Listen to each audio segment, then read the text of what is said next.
예, 이렇게 점점 커지고 있는 국정원의 특수활동비 의혹. 이 사건 취재한 정치부 안지연 기자와 좀 더 들어가 보겠습니다. 안지연 기자, 이 국정원이 검찰에 제출했다는 게 연도별로 지출을 어떻게 했는지 하는 그 지출 내역서잖아요. 그렇습니다. 여기 이제 용처가 불분명한 게 이병기 전 원장 때만 16억 원이 넘는다는 거죠.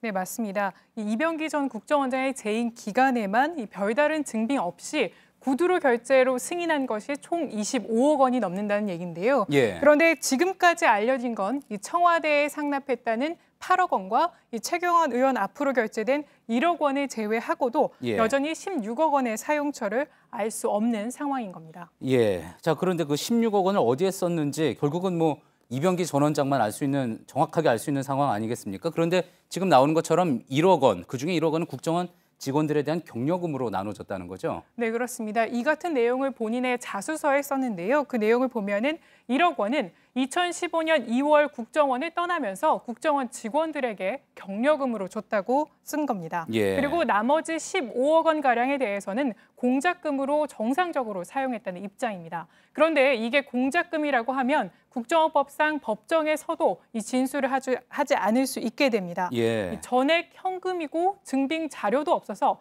사실상 이 전 원장만 아는 돈이 되는 셈입니다. 예, 그렇게 현금이고 또 그리고 어떤 영수증 같은 증빙 자료도 없는 거라면은 그야말로 이 정상적인 대북 대테러 공작금으로 쓰인 게 아니라 다른 용도 또 지금 의혹이 나온 것처럼 예를 들어서 최경환 의원에게 갔다고 이야기 나오는 것처럼 정치권으로 흘러갔을 가능성도 있는 거 아니겠습니까? 네, 그렇습니다. 그런 가능성은 여전히 배제할 수 없는데요. 그런데 앞서 최경환 의원에게 나눠준 경우를 보면은 몇 번에 걸쳐서 나눠준 건 아니고 국정원 차원에서는 한 번에 1억 원이 승인됐다는 건데요.